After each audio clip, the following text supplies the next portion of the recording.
Cześć, witam Was Energik w kolejnym odcinku Kiedyś to było. Ogólnie daliście znać swoimi lajkami, że warto nagrywać o prasie komputerowej, opowiadać o grach zamierzchłych na podstawie tego, co było opisywane w danym czasopiśmie. Dzisiaj trochę zmiana. Dzisiaj zamiast Top Secretu sprawdzimy pierwsze numery Secret Service, mojego ulubionego czasopisma zdecydowanie. Secret Service w momencie, kiedy wyszedł, doskonale pamiętam ten moment, gdzie go kupiłem.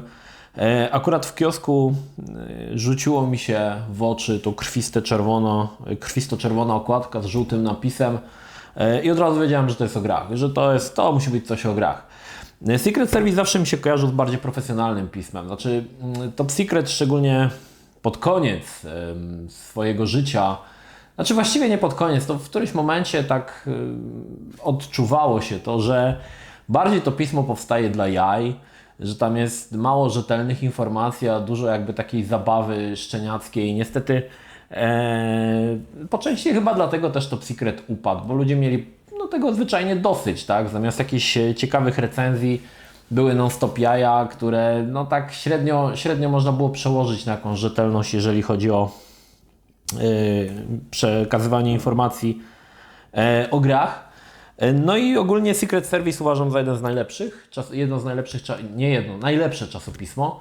Oczywiście był jeszcze Gambler, Świat Gier Komputerowych, Reset, który też bardzo szanuję, ale niestety miałem wszystkie numery Resetu, ale sprzedałem. Dużo tych czasopism wychodziło w swoim czasie. Młodsi gracze może pamiętają jeszcze, że był jakiś tam Cybermycha, Klik, tych akurat już w ogóle nie znam. Jeszcze CD Action, które działa do dzisiaj. Celowo nie wymieniam czasopism o konsolach, bo wtedy nie byłem zainteresowany konsolami, czyli czasopismami Neo i PSX Extreme. To dopiero później przyszło, kiedy zacząłem na konsolach po prostu grać. No dobra, pierwszy numer Secret Service'u, kwiecień 1993 rok, cena 14,5 tysiąca. Tak jak mówię, rzucało się to w oczy, krwisto-czerwona okładka z żółtymi napisami i z takim charakterystycznym niebieskim piorunem. Ogólnie to rzucało się w oczy.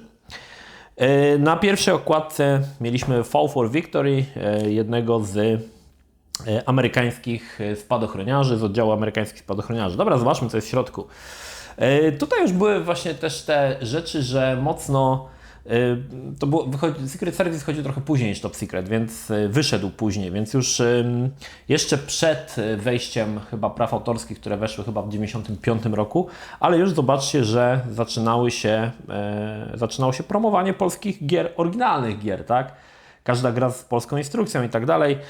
IPS mocno cisnął to i wiecie, dzisiaj może dawanie reklam w czasopismach jest zupełnie nieopłacalne, ale kiedyś 102 tysiące egzemplarzy i to się rozchodziło, słuchajcie, to nie było tak, że oni w jakiś tam sposób, że to jakoś ten Secret Service zalegał w kioskach, to się naprawdę rozchodziło, tak? Także to jest jednak według mnie taki dosyć ciekawostka tamtych czasów, że ludzie faktycznie dużo tego czytali, bardzo dużo tego czytali, bardzo dużo graczy w ogóle było, tak, w Polsce, ale nadal to granie było troszkę takie bardziej, można powiedzieć, nie było tak rozpowszechnione jak dzisiaj. Dzisiaj z kolei mam odwrotnie, jest więcej graczy, ale ogólnie czasopisma się nie sprzedają, bo wszystko przejął oczywiście internet. No dobra, co my tutaj mamy? Space Quest 5. Muszę przyznać, że Space Quest 5 będzie w kolejnych numerach opis, także sobie do tego wrócimy, natomiast Space Quest 5 fajnie wyglądał, ponieważ było to zupełnie odejście od formuły, do której przyzwyczaiła nas Sierra, czyli mieliśmy tutaj grafikę komiksową, taką naprawdę fajnie to wyglądało. Nie wiedziałem, jak to się wtedy animuje, ale wyglądało to naprawdę mega super, tak? Już na tych screenach to po prostu można było zobaczyć, że te obrazki troszkę podchodzą pod Marvela, także wyglądało to naprawdę ekstra. Space Crusade, przyznam, że nie grałem, to jest chyba z Warhammera coś, ale nie chcę tutaj kłamać. Dalej Shadow Lords, Manga Balanga, niestety nie znam. V for Victory, charakterystyczna taka strategia turowa, heksagonalna, gdzie przerzucamy klocki sobie. Harrier Jump Jet, kolejny symulator. Harrier Jump Jet był chyba na 3 dyskietkach, o ile dobrze pamiętam, i miał absolutnie fantastyczne intro. Kiedy tam ten Harrier strzelał w czołg, on wybuchał, to naprawdę robiło wrażenie. I chyba, o ile dobrze pamiętam, to gdzieś tutaj nawet jest opis o tym, że intro robiło wrażenie. Znaczy ogólnie te symulatory będą oczywiście z kolejnymi latami coraz lepsze i będzie się odchodziło od tej grafiki czysto wektorowej na rzecz oteksturowanych terenów. No ogólnie będzie to szło w dobrą stronę, tak? I w pewnym momencie się całkowicie utnie, no ale to zresztą sami zobaczycie, że te wszystkie symulatory zostaną wyparte przez gry, tam nie wiem, nie chcę tutaj mówić, które gry wyparły FPS-y, no ale przestało się opłacać je robić, bo zainteresowanie też było dosyć niskie. Kennedy Approach, czyli jakaś chyba strategia o lotnisku Kennedy'ego, też nie grałem. Sapper, Sapper najbardziej znana gra z Windowsa, która była w każdym Windowsie wbudowana od razu i tutaj mieliśmy jakby wersję na Atari. Szczerze mówiąc nie wiem, czy to było dokładnie to samo, ale na to wygląda. Zrobiło to polskie studio Avalon, także dużo gier tutaj jest, których niestety nie znam, bo na przykład Basil Asylum też nie znam, tak? Nie znam tych gier. To są jakieś gry z Commodore, ja już wtedy miałem chyba PC-ta, na pewno miałem PC-ta, także już mnie tak te gry na Commodore tak średnio. Tipsy Tricks musi być w każdym czasopiśmie, wiadomo.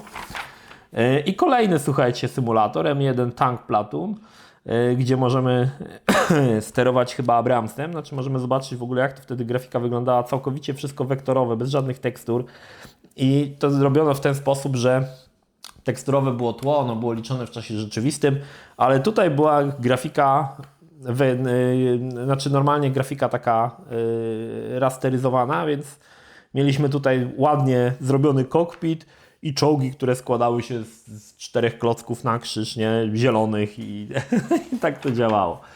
Ok, i tutaj dochodzimy do czegoś fajnego. Car Racing Havoc to jest gra na podstawie Kto wrobił królika Rogera. Bardzo fajny tytuł. Pierwszy raz go zobaczyłem, słuchajcie, teraz nie chcę skłamać, ale w jakimś programie komputerowym w telewizji. Nie wiem, czy to nie był czasem Escape, ale mogę się mylić. Chyba w pierwszym odcinku Escape było. I pamiętam, że jak to zobaczyłem, kurde, jak to było fajnie animowane, to wiecie, ten Królik Roger, te wszystkie animacje, te wszystkie dźwięki. Naprawdę to robiło wrażenie i trochę tak wyglądało właśnie jak kreskówka. Pamiętam, że strasznie się zajarałem tą grą i była to jedna z gier, którą w momencie, kiedy ją zobaczyłem w telewizji, od razu musiałem ją po prostu mieć. Co ciekawe, ona jeszcze wyszła na dyskietkach, o ile się nie mylę, na 2.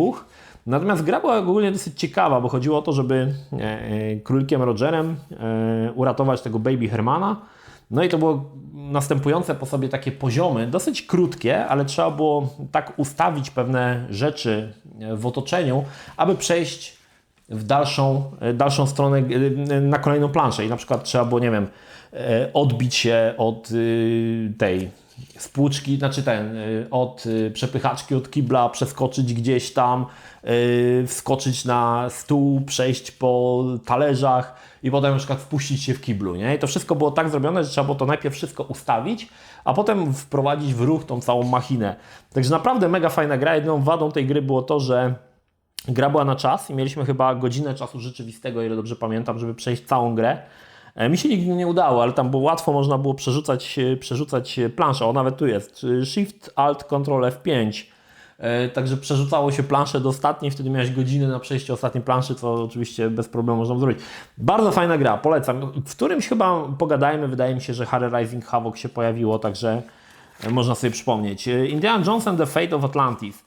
Druga część przygód Indiana Jonesa po Indianie Jonesie i ostatniej krucjacie to już była część, która nie była na podstawie filmu, aczkolwiek zachowała tego ducha Indiana Jonesa. I tutaj mały disclaimer, bo w poprzednim numerze wkradł się pewien błąd. Powiedziałem, że grałem w Indiana Jonesa LucasArtsu na C64 i słuchajcie, powiem Wam, że to jest w ogóle dziwne, bo ja bym sobie dał rękę uciąć, że ja grałem w to na C64 i potem dopiero ktoś napisał w komentarzu, że dopiero ta gra na C64 ktoś tam się bawi w port, żeby przerzucić aktualnie, więc nie mogłem grać. Ale powiem Wam, że byłem święcie przekonany, że ja w tą grę na C64 grałem. To było w ogóle takie creepy uczucie, niesamowicie.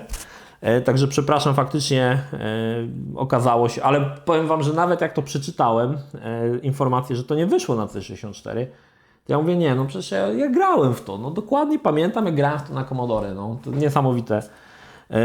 Trochę taki efekt Mandeli mi się tutaj załączył i to taki naprawdę konkretny i mocno creepy. Także Indiana Jones and the Fate of Atlantis, fajna przygodówka od LucasArtsu. No, faktem jest, że no nie była ona na podstawie filmu, więc była jakby całkowicie nową historią, ale broniła się, bo była naprawdę dobrze zrobiona, z fajnym pomysłem, z fajną fabułą i no, ogólnie dawała radę, tak? Indianapolis 500 i kolejny symulator, tym razem Formuły 1. Dużo się w to zagrywałem, ponieważ mieliśmy tą grę na informatyce zainstalowaną na komputerach, więc mnóstwo ludzi w Indianapolis grało. To była taka, wiecie, jeździsz formułą po torze, który jest w kształcie jaja, tak, jeździsz w kółko, nie? I to w sumie tyle. Fajne było to, że można było zetrzeć opony, jak zdarłeś opony, to one wybuchały i na przykład się rozwalałeś gdzieś, także nie jestem fanem ogólnie wyścigów, a już Formuły 1 to już całkowicie nie jestem fanem, ale Indianapolis 500 bardzo miło wspominam, bo dużo żeśmy w to grali, dużo w to ja grałem, nie wiem czy reszta tam na informatyce też to uskuteczniała, no ale ja dosyć dużo grałem. I zobaczcie, mamy 93 rok, a Indianapolis 500 jest z 89 roku, czyli 4 lata wstecz, a jednak opis był. Na początku te pierwsze czasopisma, one się tak nie skupiały na nowościach.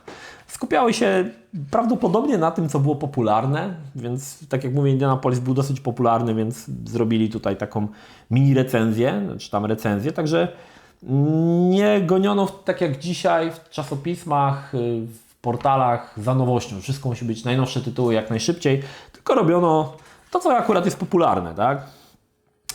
Conquest Camelot, nie wiem co to jest, nie grałem.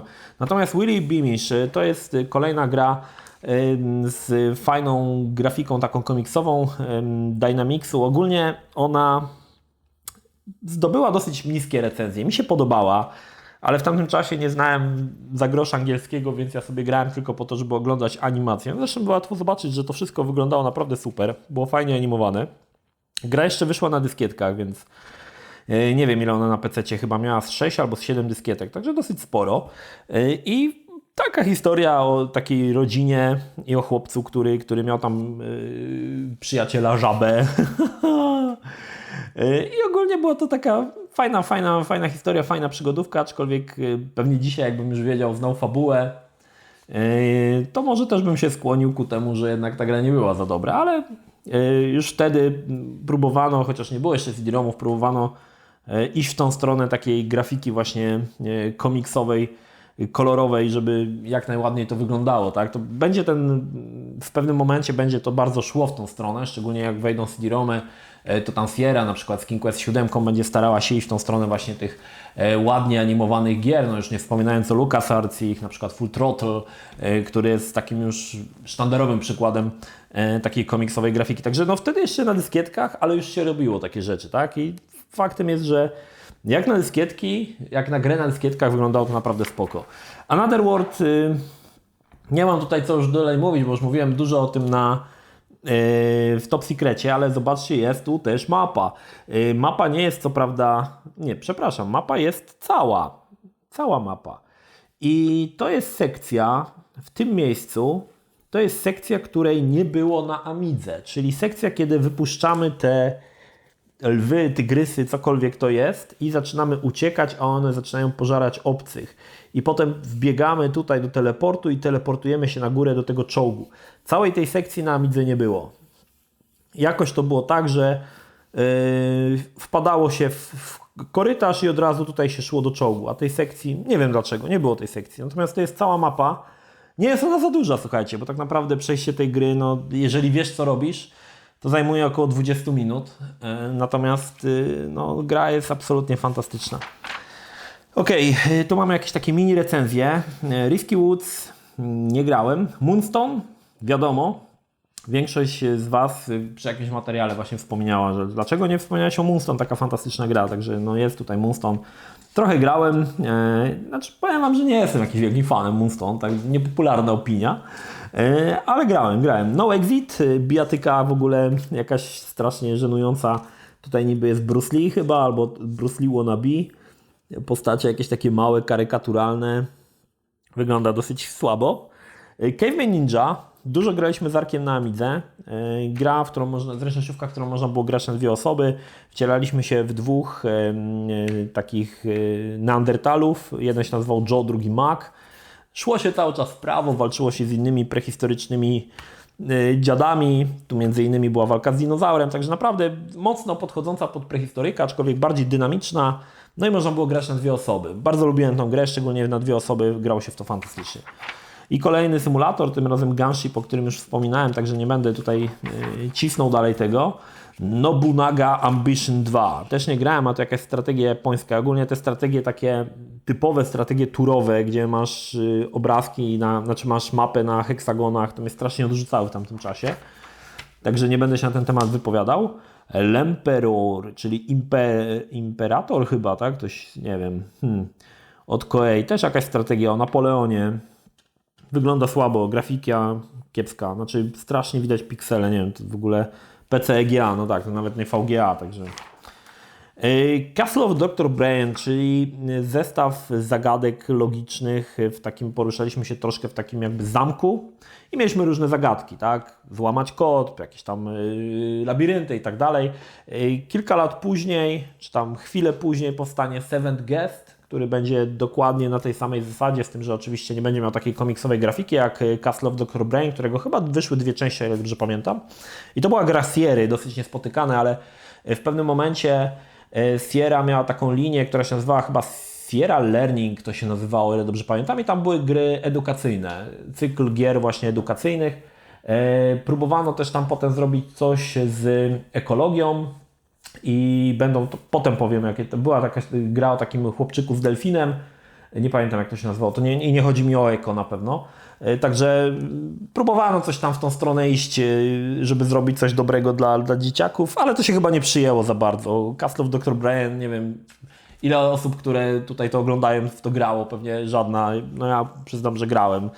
No i potem, tak jak mówię, to troszkę na podstawie tego wyjdzie Seventh Guest i według mnie wyszło to o wiele lepiej, chociaż tam to już jest oczywiście horror.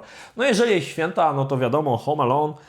Wbrew pozorom jest to naprawdę fajna gra, ponieważ nie ma ona nic wspólnego z Home Alone, które pojawiło się w Zagrajmy w Krapa. Była ona bardzo wzorowana na filmie, między innymi wcielaliśmy się oczywiście w Kalkina, nie wiem jak on się nazywał nawet, Kevin, Boże, jak on się nazywał, Kevin sam w domu, jak się nazywał główny bohater Kevin sam w domu. Naszym celem było zakładanie pułapek, mieliśmy czas na to, żeby założyć różne pułapki, tam można było wypuścić pająka, co też pewnie znacie z filmów, no i potem wchodził Joe Pesci, ten drugi gościu, którego też nie wiem jak się nazywa, no i próbowali Kevina złapać, no i trzeba było ich naprowadzać na te pułapki. Oni mieli jakąś tam swoją energię i w pewnym momencie, kiedy ta energia już zeszła do zera, no to jeden padał, potem trzeba było załatwić drugiego, no i wtedy wygrywałeś, tak? Jeżeli cię złapali, no to przegrywałeś. Można było mieć tą wiatrówkę, aczkolwiek wiatrówka działała, z tego co pamiętam, tylko raz. Tylko raz można było strzelić w jaje jednemu i drugiemu, a potem ona już zupełnie nie działała. No ale bardzo fajna gra, mnóstwo w nią się nagrałem swojego czasu. Nawet nie wiem skąd ją mam, ale naprawdę fajna gra. Okej, to był pierwszy numer. Drugi numer Secret Service'u, okładka, ładna pani z dużymi cyckami. Oczywiście jest to z gry Eternam.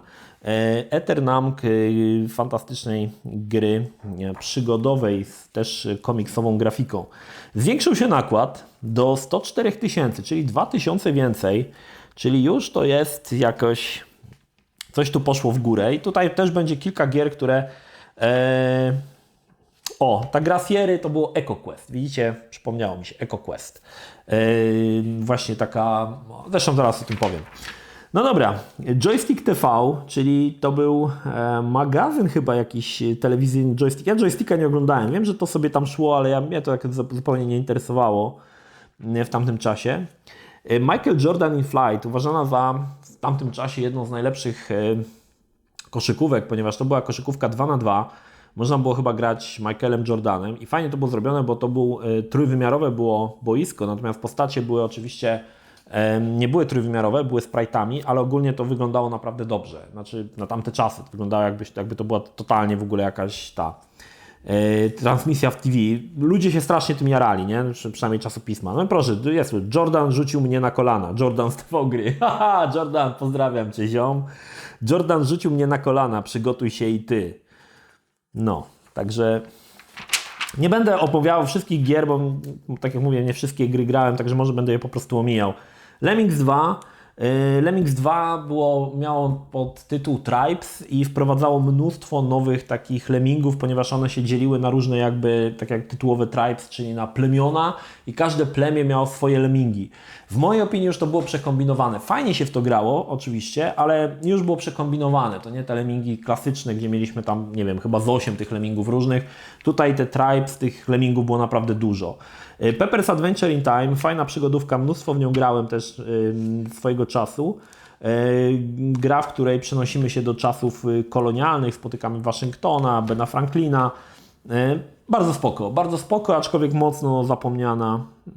Bardzo zapomniana dzisiaj ta gra. Nawet nie wiem, kto to wydał, szczerze mówiąc. To nie jest chyba Sierra. O, nawet nie wiedziałem. I to jest, widzicie, tutaj Pepper Adventure in Time był kolejną jakby podserią Sierry, znaczy wchodził w skład kolejnej podserii Sierry i to się nazywało to Sierra Discovery Series. Czyli to, że mogłeś się czegoś dowiedzieć, mogłeś się czegoś nauczyć, czyli to nie było learning, tylko to właśnie było Sierra Discovery. I chyba Castle of Dr. Brain też należał do tej serii. Freddy Farkas Frontier Pharmacist. W mojej opinii jedna z bardziej kiepskich gier Sierry, gdzie wcielaliśmy się, uwaga, w aptekarza na Dzikim Zachodzie. No po prostu zabawa taka. Tak się po prostu ubawiłeś, bo życie aptekarza w ogóle na Dzikim Zachodzie to było tak wesołe, tak śmieszne.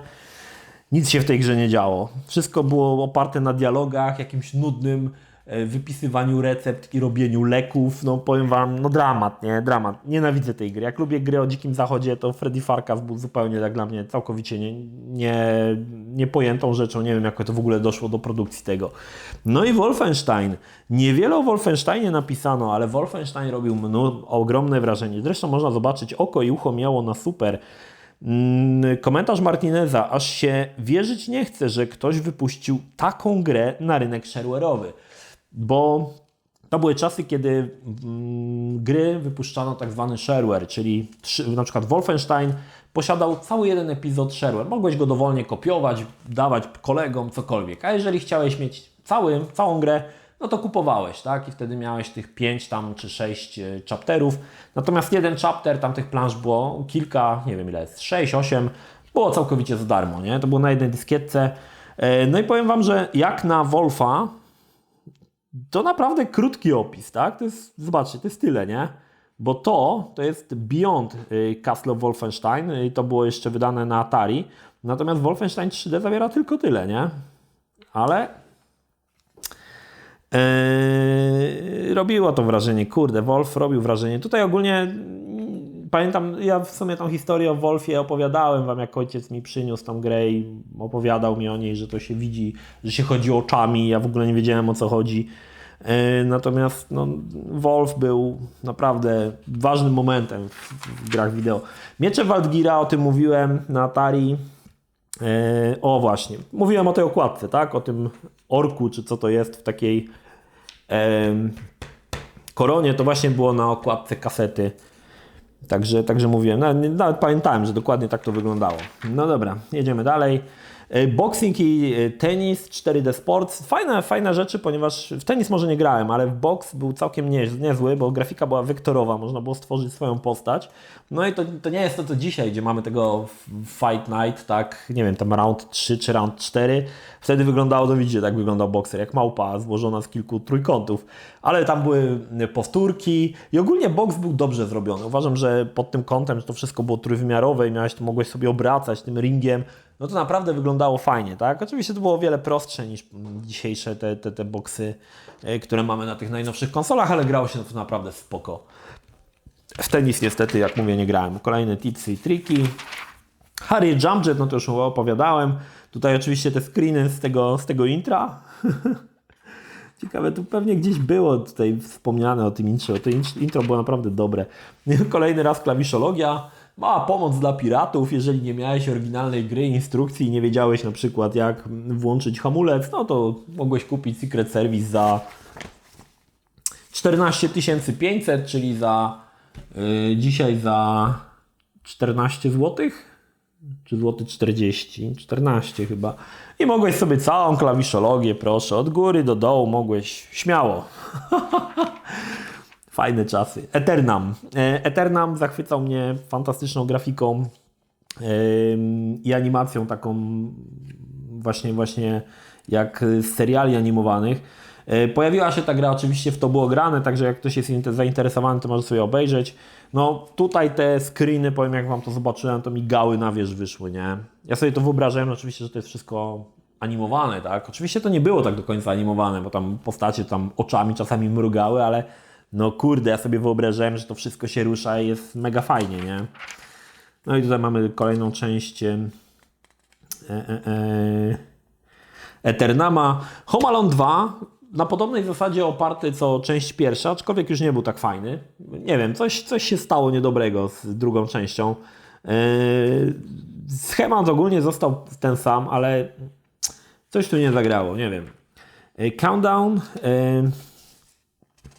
Countdown niestety nie grałem, ale wygląda... Ogólnie firma Access, która później będzie produkowała serię Texa Murphy'ego, czyli na przykład Under Killing Moon czy Overseera, zaczynała produkować gry, w której mieliśmy digitalizowaną grafikę. Także postacie, to wszystko będzie digitalizowane. Potem oczywiście zacznie robić to Sierra, przy okazji Police Questa na przykład trójki i mnóstwo innych naśladowców, ale Access robił to o wiele wcześniej. Nie wiem, czy wcześniej jeszcze nie był pierwszy Darkseid, który też wykorzystywał tą technologię. Dobra, zaraz dojdziemy. The Incredible Machine. Pierwsza część Incredible Machine, czyli budowanie pewnych takich maszyn, które uruchamiamy. Tam były różne zadania, na przykład zniszcz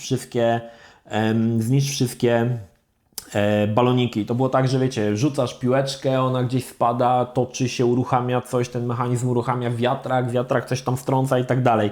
Bardzo fajna gra, bardzo pomysłowa.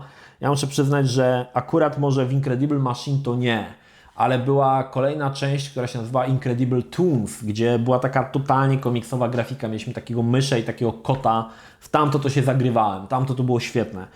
Incredible Machine spoko, szczególnie, że można było budować też własne maszyny, które miały jakiś tam cel i jakoś tam działały, aczkolwiek Incredible Toons według mnie pobił wszystkie te Incredible Machine, ale do tego dojdziemy.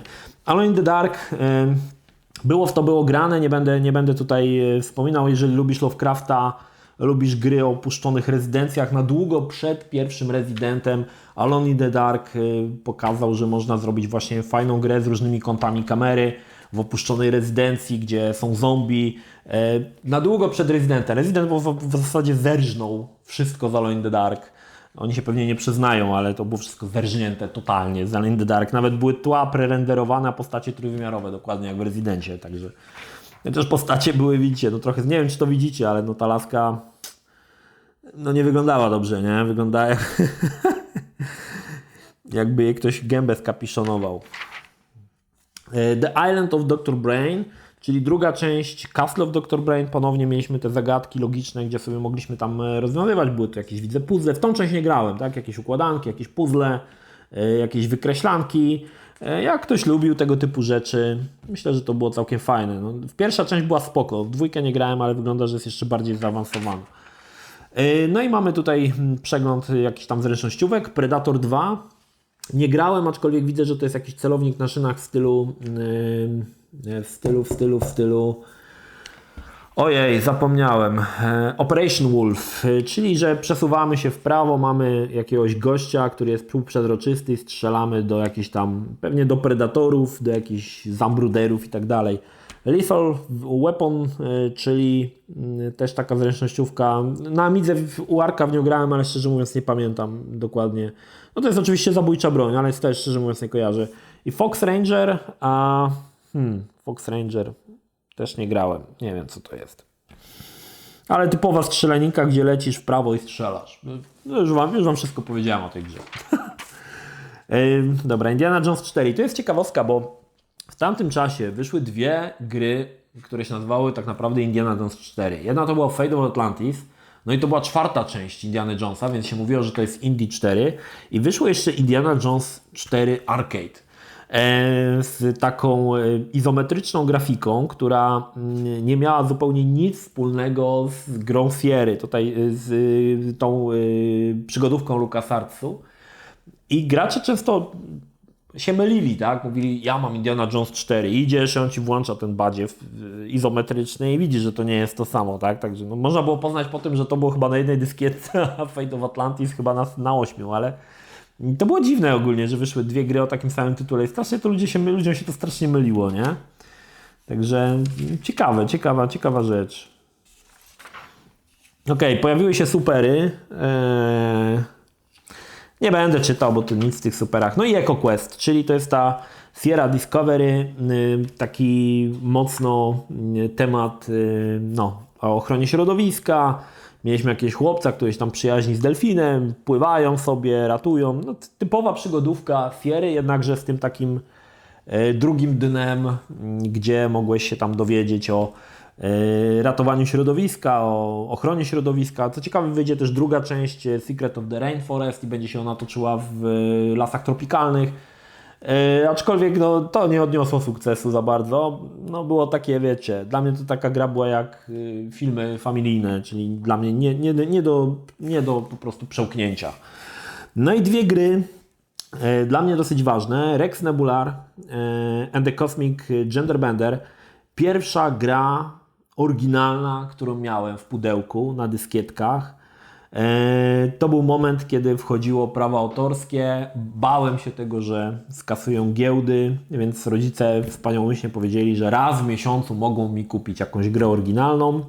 Kupili mi tylko jedną i to był właśnie Rex Nebular, potem się okazało, że giełdy nadal mają się dobrze i można piracić na całego nadal. Ale to była pierwsza gra oryginalna, którą kupiłem, właśnie, którą miałem, tak, Rex Nebular. Co ciekawe, jedyna gra zagraniczna, którą posiadałem oryginalną swojego czasu, ponieważ później wszystkie polskie gry, Tajemnica Statuetki, Teenage End, kupowałem zawsze oryginalne. Miałem wszystkie gry polskie w pudełkach oryginalne, które w chwili słabości sprzedałem jeszcze zanim zacząłem YouTube'a. Natomiast Rex Nebular był pierwszą grą. No i X-Wing. Tutaj ten krótki fragmencik strasznie zrobił na mnie wrażenie. To już mówiłem tą historię, gdzie byłem na giełdzie i mogłem kupić jedną grę i się zastanawiałem, czy na X-Wingiem, czy na Wing Commanderem. No i padło na X-Winga, tak? No, powiem Wam, że intro w X-Wingu, no to było po prostu, to była miazga, nie? W ogóle. Gra może tak mi się bardzo nie podobała, bo ja ogólnie tak nie odnajdywałem się w tych symulatorach kosmicznych, gdzie tam, wiecie, latanie jakimś X-Wingiem, ale same te animki, te wszystkie, wiecie, te odprawy przed misją, no tam się wylewał po prostu klimat. Potem oczywiście się przekonałem, ale pierwsze było takie trochę odrzucenie, nie? Że spodziewałem się czegoś lepszego, że chyba jednak źle zrobiłem, że mogłem jednak tego Wing Commandera kupić. Ale potem się przekonałem. Zresztą tutaj ten opis. Przez chwilę miałem wątpliwość, czy aby nie spaprali tematu. No to dokładnie tak jak ja. Wręcz przeciwnie, zarówno projektanci, graficy, jak i koderzy stanęli na wysokości zadania. Zaczyna się jak w filmie, aż opadają szczęki. Zalecam słuchanie na Rolandzie, bo Sound Blaster rzęzi z wysiłku. Nie wiem, co to miało znaczyć, żeby słuchać na Rolandzie, bo Sound Blaster rzęzi z wysiłku. Nie wiem, szczerze mówiąc, co autor miał na myśli. No ale było spoko ogólnie. Dobra, jedziemy dalej. Ile już tam mamy? Ile nabiło? Okej, musimy trochę przyspieszyć. 3. numer. Nie mogę nic poradzić, bo jest dużo gier, także no, postaram się trochę szybciej. Nie będę omawiał mnóstwa rzeczy. Strike Commander był pierwszym symulatorem, który oferował, jednym z pierwszych, który zamiast grafiki wektorowej w symulatorach oferował już jakieś tam tekstury. Wymagania to miało w ogóle jakieś koszmarne. Ale wyglądało to naprawdę dobrze. Prehistoryk i Prince of Persia 2. Prince of Persia 2 była pierwszą grą, którą miałem na dysku twardym, bo ona była od razu zainstalowana na dysku twardym. No i Prehistoryk 2 też klasyk, aczkolwiek nie tak dobry jak część pierwsza, muszę przyznać. Dobra, Miecze Waldgira, tutaj jakieś mamy Miecze Waldgira 2, to już niestety nie grałem. Pominiemy tutaj troszkę tych symulatorów, znowu Sub Battle Simulator, jakiś Cruciata, Najemnik, to są jakieś rzeczy na Atari, których nie znam. Lost Secret of the Rainforest, czyli druga część EcoQuesta. No mieliśmy tutaj jakieś zagubione plemiona, no i podobnie ten temat ochrony środowiska i wałkowany. The Lost Files of Sherlock Holmes była największą grą, jaka powstała na dyskietkach. Zajmowała ona jakąś absurdalną ilość pamięci. Dzisiaj to może się wydawać śmieszne, ale ona zajmowała jakąś absurdalną ilość dysku. Nie chcę skłamać, ale chyba całe 18 mega. Wydaje się to dzisiaj śmieszną ilością, ale kiedyś to było naprawdę, naprawdę dużo i ona była na jakiejś sporej liczbie dyskietek. No i to była taka gra typowo przygodowa, zrobiona przez Electronic Arts.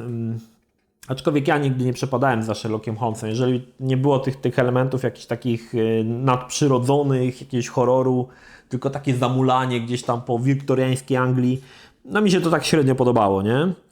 Natomiast miałem tą grę i pamiętam, że ona była bardzo duża. To było jedna z bardzo ważnych rzeczy, którą zapamiętałem odnośnie Lost Files of Sherlock Holmes, że była ona duża, nie? Laura Bow, to jest też ciekawy temat, ponieważ zostało to wydane przez Sierra i to była próba stworzenia damskiej wersji Indiana Jonesa. Działo się to nawet w podobnych czasach. Mieliśmy taką właśnie kobitkę w niebieskiej sukience. To chyba nie odniosło dużego sukcesu. Mieliśmy jakieś morderstwa, które ona stara się wyjaśnić. Podróżowała oczywiście po świecie. No jak widzicie, mocno zalatywało Indianem Jonesem. Natomiast, tak jak mi się wydaje, nie odniosło taki specjalnie sukcesu i przyznam szczerze, że dzisiaj mało kto w ogóle pamięta Laurę Bow. Aczkolwiek no, próbowano chyba troszkę uszczknąć, czy też na kanwie sukcesu Indiana Jonesa od LucasArtsu troszkę tą Laurą Bow też zabrać kawałek tortu, ale to się chyba nie udało, coś mi się wydaje. Dragon Slayer 3, Space Ace 2, mówiłem o tych grach. Dragon Slayer 3, jeżeli znałeś całe, to ja miałem to wyryte na blachę, na jednym życiu przechodziłem całe. Przejście całej gry zajmowało jakieś 3 minuty, także nie za dużo. Space Ace 2 mniej mi się podobał, bardziej mi się podobał Dragon Slayer. Co ciekawe, te animacje, które występują w Dragon Slayer, one się nie pojawiły w żadnej części z tych gier, które wyszły na laserdyskach. Ona tylko była wersja dyskietkowa, o ile dobrze pamiętam. Natomiast fajne, naprawdę fajne. Kiedyś muszę sobie to odświeżyć. To wszystko jak to było animowane, to powiem Wam, to wyglądało mega fajnie. No to normalnie jak serial animowany. Takiej naprawdę wysokiej jakości serial animowany. Dobra, Metal Mutant to było coś w Top Secrecie o Metal Mutant. Tu możemy zobaczyć mniej więcej o co chodziło. Znaczy tylko mamy jakieś mapki, z których w zasadzie nic nie wynika, więc się nie wypowiadam. Larry to jest ta odnowiona wersja, czyli z nową grafiką. Mogliśmy sobie tutaj zobaczyć, jak to wyglądało w stosunku do tego, co na początku Sierra wydała, czyli tam, gdzie wpisywaliśmy z palca wszystkie komendy. Tak wyglądała wznowiona wersja. Larry ogólnie spoko, ja bardzo lubię Larego, także nie mam tutaj... No i zresztą był w 100. odcinku, to było grane cała seria, także możecie sobie obejrzeć. I wznowiono też Space Questa 1, czyli z taką grafiką jak... No może nie z taką, jak 5 zbliżoną, no nie była taka mocno komiksowa, ale też odnawiano te stare części, troszkę je dostosowując do aktualnych standardów, także Space Quest, ale chyba King's Quest 1 chyba nie powstał taki wznowiony, także Space Quest i jedynie Space Quest i Larry się doczekały.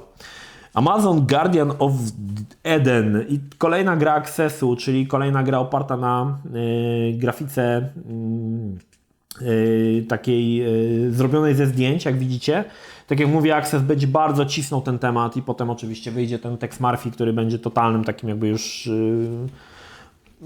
taką grą opartą na grafice z aktorami, ale tutaj oczywiście cały czas próbowano, to jeszcze wychodziło nawet na Amigę, więc na dyskietkach, więc to wiadomo, że to było oparte na screenach, podobnie jak Tajemnice Statuetki, no ale próbowano coś tutaj robić z tym tematem.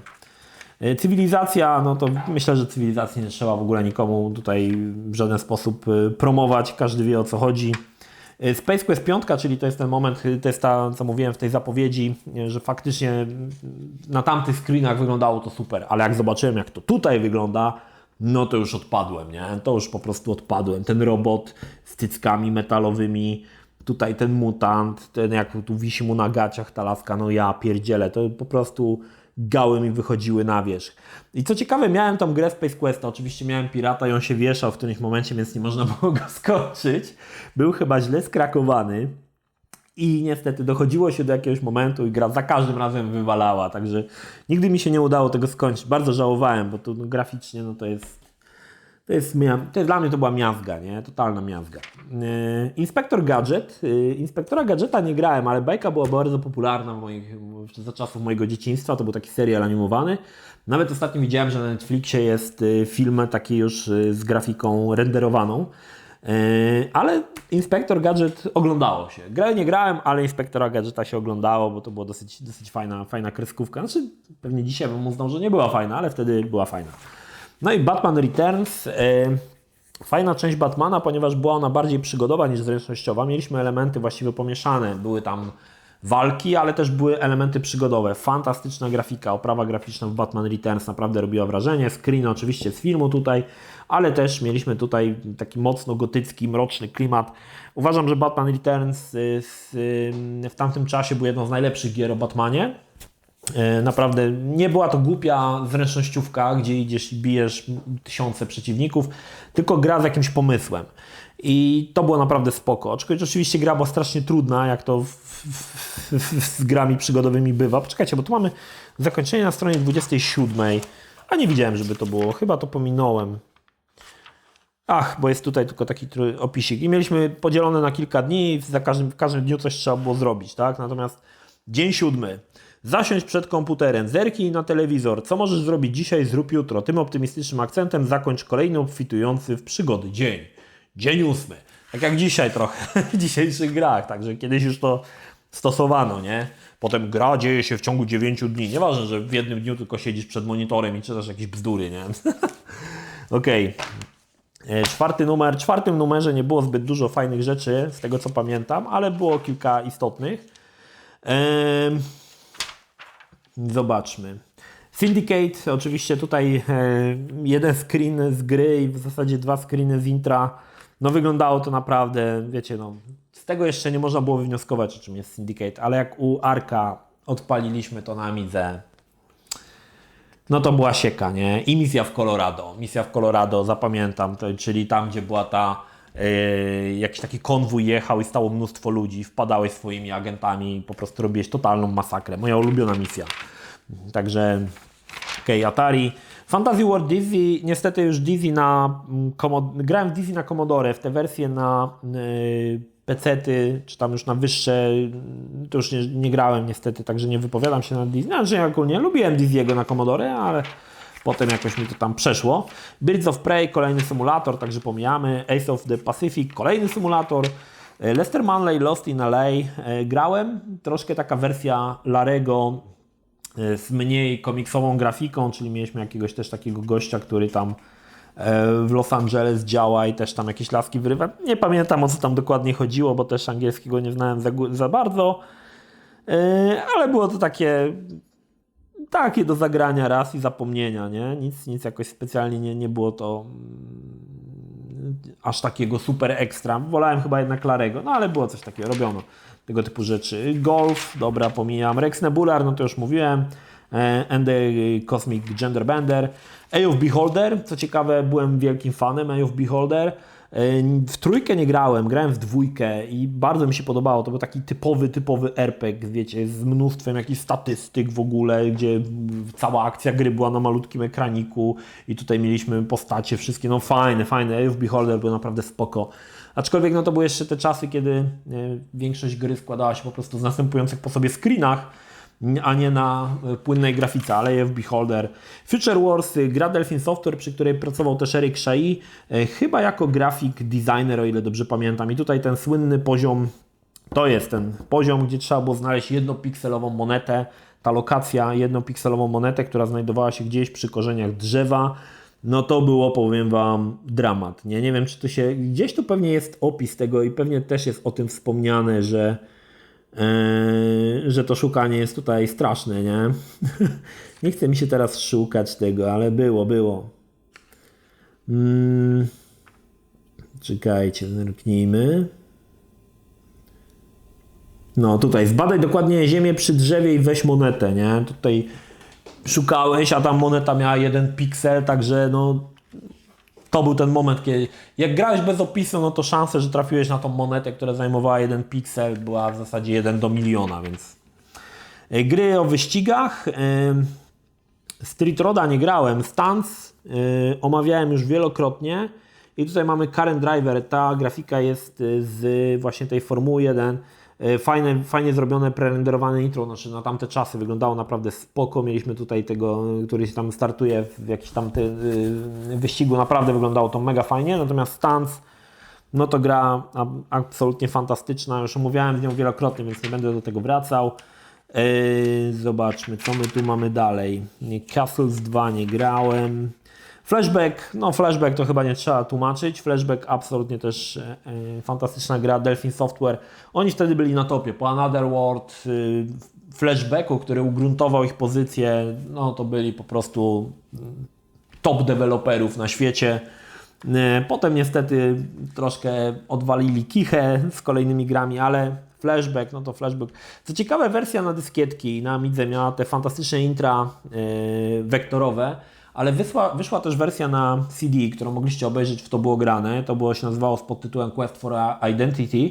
I wszystkie te fantastyczne intra z grafiką wektorową, które wyglądały mega dobrze, zamieniono na paskudne rendery. Zupełnie nie rozumiem, jaki był powód tego, żeby zmienić to na paskudne rendery. Gra całość pozostała ta sama, ale te cutscenki. I pamiętam, że jak pierwszy raz zagrałem wersję na CD, to byłem tak wściekły. Mówię, no to fajne intra, które są tak ikoniczne i kultowe, zamieniono na jakieś barachlaste rendery, które się nie da oglądać. No to dramat. I King Quest 6. Powiem Wam, że King Quest 6 już nie robi na mnie takiego wrażenia jak 5, którą widziałem w Top Secrecie. Wyglądało to dobrze, ale już jakoś nie miałem takiego parcia na to, żeby w to grać i chyba sobie to odpuściłem. Chyba nie grałem niestety w King Questa 6. Dobra, jedziemy. Piąty. No i tutaj mamy też ciekawą rzecz. Już widzę, że tutaj będzie znowu grubo. Wchodzimy w nowości, czyli mamy tutaj gry, które dopiero mają wyjść. Ken's Labyrinth. Ken's Labyrinth był grą, która była na podstawie Wolfensteina, znaczy wykorzystywała ten sam silnik. Natomiast tu jest problem, bo napisano, że wyszło to też na Amigę, ale Ken's Labyrinth, o ile dobrze pamiętam, nie wyszedł na Amigę. Goblins 3 i zły screen, to nie jest zupełnie screen z trójki goblinów, nie wiem co to jest, ktoś się pomylił. Ja takie rzeczy to już wychwytuję. Dobra, jedziemy. Conan. Déjà vu, jakieś tutaj gry. To jeszcze robili te gry na komputery 8-bitowe, ale z czasem będzie tego niestety coraz mniej. Gunship 2000, no to już omawiałem. No i Day of the Tentacle. Jak ja to zobaczyłem, to ja byłem chory na tą grę. Pamiętam, że Secret Service wyszedł jakoś chyba w poniedziałek, a giełda była w niedzielę. I ja przez cały tydzień chodziłem chory i oglądałem to i byłem tak zachwycony, słuchajcie, tym wszystkim. Jak to wyglądało, jak to w ogóle każdy ten screen po prostu pod lupą oglądałem, bo to było tak dobre. I to ja wiedziałem, że ta gra to będzie hicior. No i to był hicior, no nie da się ukryć, że to był hicior. I tutaj jest jeszcze ciekawa rzecz, bo w tym chyba numerze, albo w tym numerze był ogłoszony konkurs. I oni zrobili tak, że do wygrania był komputer. Czekajcie, nie wiem, czy ja ten konkurs znajdę tutaj. Komputer, czy tam 3 komputery, coś takiego. Nie wiem, gdzie ten konkurs był to zapowiedziany. A chcę Wam powiedzieć, bo to jest dosyć ciekawa rzecz. Tu jest chyba. Mega loteria komputerowa trwa. Przed wyjściem nakładu Secret Service do kiosku 3 egzemplarze z całego nakładu są znakowane. W ten sposób stają się nieco różne od innych. Posiadaczem znakowanego egzemplarza zostaje właścicielem komputera lub innej nagrody, o ile oczywiście nie zapomni się odezwać do nas. Nie było powiedziane, jak był oznakowany egzemplarz, a znakowanie polegało na tym, że na jednym screenie właśnie z Day of the Tentacle postać miała dorysowane wąsy. I potem było coś takiego, nie wiem, czy znajdę ten screen teraz na szybko, że wiele osób myślało, że ich egzemplarz jest oznakowany, bo na jednym screenie, którego pewnie nie znajdę teraz, chyba Bernard miał pod okiem taką białą kropkę. Nie wiem, z czego to wynikało, z jakiegoś błędu w druku czy coś. I wiele ludzi myślało, że to jest właśnie to oznakowanie egzemplarza, nie? No wtedy to było, wiecie, to było ważne, nie? To było bardzo ważne.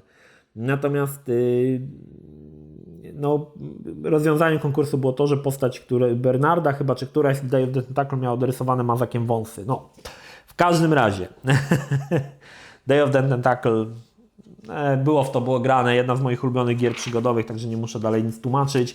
Lure of the Tempest, pierwsza gra, która wykorzystała Virtual Theater, że postacie w grze przygodowej nie stały cały czas w jednym miejscu, tylko chodziły, wykonywały jakieś swoje zadania, tak? To było naprawdę spoko pomysł, aczkolwiek gra może nie była jakaś taka super. Nie grałem w Conan Cimmerian, trochę żałuję, bo wyglądało to naprawdę spoko, ale jakoś ta gra mnie totalnie ominęła. Conquest of Longbow, czyli Sierra próbowała troszkę iść w stronę takich gier, powiedzmy, no, trochę historyczno-przygodowych, czyli mieliśmy tutaj akurat przygodę Robin Hooda, ale też chyba zupełnie to jakoś im nie pykło. Sierra to wydawała tych gier, jak widzicie, no masę gier przygodowych opartych na wszystkim, na czym się dało, ale żadna z nich jakoś nie mogła się przebić, tak jak, nie wiem, King Quest, Police Quest czy Larry. Wszystkie te gry były jakby troszkę tak... No i Syndicate i tutaj mamy screen właśnie z misji w Colorado, totalna masakra, jak widzicie, ludzie stali tutaj przy ulicy, jechały jakieś tam czołgi i można było rozpocząć totalną masakrę, wszystkich zabijając na planszy i to była moja ulubiona misja, wiem, jestem psychopatą. Aczkolwiek muszę przyznać, że Syndicate jest grą, którą nigdy tak naprawdę do końca nie skończyłem. Bardziej odpalałem sobie któryś tam misję, odpalając jakiegoś cheata i sobie grając, niż kończąc te misje jedną po drugim, robiąc te badania, wynajdując te wszczepy. Jakoś to mnie nie interesowało. Interesowała mnie głównie jadka, nie? Takie to były czasy, nie? Dziwne czasy. Dużo strategii, kolejny raz flashback. No i na koniec Beauty and the Beast. Co ciekawe, grałem w tą grę. A grałem dlatego, że miała fajną grafikę. Mnie to strasznie jarało, jak była taka grafika właśnie komiksowa i byłem ciekawy, ale to była trochę gra dla dzieci. Proste zadanka typu tam zagraj muzyczkę, czy znajdź coś tam na witrażach, ale ogólnie sympatyczna grafika. Dobra, i ostatni numer. Ile tam już nabiło? 51 minut. Powodzenia, jeżeli ktoś to obejrzał. Kolejny raz nowości. Czekajcie, postaram się tak bardziej sprawdzić, bo może będzie to rozwiązanie tego konkursu, to chciałem Wam przeczytać. I gry jakieś jeszcze na Commodore, które wychodziły. Wings of Fury grałem na PC-cie. Fajna gra, bo tam latało się samolotem, można było tam z innymi samolotami się walczyło, ale też biegali ludzie, żołnierze biegali po ziemi i można było ich strącić lotem tnąco-koszącym, także zapamiętałem z tego tą grę. Pierwsza reklama tajemnicy statuetki. Ja powiem Wam, że jak to zobaczyłem, mówię, no nie, to ja muszę tą grę mieć, nie? Cena sprzedaży wysyłkowej 189 000 plus VAT, czyli 231 000 złotych. Tyle od rodziców musiałem wysępić, oczywiście na stare, nie na nowe. Musiałem wysępić, żeby preorderować tajemnicę statuetki i faktycznie tą tajemnicę statuetki oryginalną miałem. Strasznie się z tego jarałem, strasznie się tym jarałem. Znaczy ogólnie to jak zobaczyłem, jak to wygląda, mówię, wow, jakie super, nie? Potem byłem trochę zawiedziony, że to wszystko to były statyczne screeny i to w ogóle nie było animowane. Trochę spodziewałem się bardziej gier w stylu gier Access, czyli że no, są te zdjęcia z fotografii, ale te postacie się trochę ruszają, a tam było zero w ogóle jakiejkolwiek animacji, totalnie zero, nie? W ogóle to było Adrian Chmielarz te zdjęcia do tej gry to zrobił, jak był na wakacjach na Lazurowym Wybrzeżu, nie? I robił sobie zdjęcia i potem z tych zdjęć mówię, zrobimy z tego grę, nie? W ogóle fantastycznie, nie? No, także tak to było. To jeszcze było oczywiście Metropolis. Ok, lecimy dalej. Kolejny Dizzy, Stone Age, Keirandia, ale Keirandia to będzie później. Return of the Phantom to było troszkę na kanwie chyba Lost Files of Sherlock Holmes i Rexie Nebularze. Upiór w operze ogólnie. Powrót upiora w operze. Nie grałem, ogólnie takie gry mnie trochę tak nie za bardzo. Natomiast grałem w Dynamo. To była taka zręcznościówka, co ciekawe, nie szło się w prawo, ani nie szło się w lewo, tylko szło się cały czas do góry. Kolejne plansze polegały na tym, że szło się cały czas wyżej. No, dosyć, czy tam do góry, czy do dołu teraz? Do góry się szło chyba. No i Alcatraz, fajna gra też na dwie osoby, gdzie dwóch komandosów wbijało właśnie do więzienia w Alcatraz. Można było grać na dwie osoby, można było się chować w cieniu. Taki trochę stealthik, taki no, protoplasta gier stealth, ale fajnie się grało, szczególnie na dwie osoby. Wow, nawet tu jest plakat. Plakat jest z gry, która jest tutaj na końcu, to jest Xenobots. Miałem tą grę, na jednej dyskietce była, to było taki trochę początek gier o dużych robotach, czyli potem się to przekształci w Mech Warriora, ale na początku właśnie był Xenobots i to mam właśnie plakat Xenobots. Body Blows. Omawiałem to w jednym z ostatnich materiałów. Bijatyka na Amigę od tej Team 17, czy na PC-ta też ona wyszła. Nie była ona aż tak dobra jak Street Fighter na Amigę. Street Fighter na Amigę to była totalna w ogóle jakaś masakra. Dobra, czy mamy tu rozwiązanie konkursu? Blaszana świątynia Intela tym razem trafiła do Jana Zakapiora. Okej, Jana Zakapiora. O! Tajne znaczki, po których rozpoznamy oznakowany numer przez siebie, robione są tak, żeby nie pomyliły się z typowymi drukarskimi kropkami, kreskami czy innymi maźnięciami farbą drukarską. Także o tym właśnie mówię. O, w poprzednim numerze tajnym znaczkiem były wąsy dorysowane w jednej z postaci na stronie 18. Aby wykazać się posiadaczem właściwego egzemplarza SS4 wystarczyło podać, która postać i na której ilustracji otrzymała wąsy. Tak jak mówiłem. Rise of the Dragon nie grałem. To była też gra Dynamixu oparta właśnie na statycznych screenach, ale takich, to nie były zdjęcia, tylko to były jakby, chyba ze zdjęć było odrysowywane nawet fajnie to wyglądało, ale jakoś mnie to ominęło. Musimy przyspieszyć, bo już zbliżamy się do godziny i nie chciałbym tej godziny przekroczyć. Powodzenia, ale są święta. Przy obiadku z rodziną sobie możecie obejrzeć. Lens of Lore, kolejny RPG, w który grałem, aczkolwiek może nie w tego, nie grałem w Throne of Chaos, ale w tą część, która wyszła, Guardian of Destiny. Fajne to było, znaczy ta pierwsza część może nie tyle fajna, bo ona jeszcze była na dyskietkach, ale tam Guardians of Destiny ona wyszła na 4 płytach, naprawdę dobrze wyglądało, tam były animacje. No to były jeszcze czasy, kiedy Westwood nie był tak popularny, tak? To były początki Westwoodu. Potem, kiedy wyjdzie Command & Conquer, wyjdzie Lands of Lore, to Westwood urośnie w siłę totalnie, nie? Potem jeszcze Blade Runnerem to już przypieczętują swoją pozycję na rynku. Szkoda, że tak smutno skończyli. No i Xenobots, czyli duże roboty. Fajne ogólnie to było, aczkolwiek tak grało się w to trochę dziwnie. MechWarrior był bardziej płynny, bardziej taki elastyczny. Tutaj było to trochę jeszcze takie archaiczne i takie trochę siermiężne. Były 3 wybory do wyboru robotów.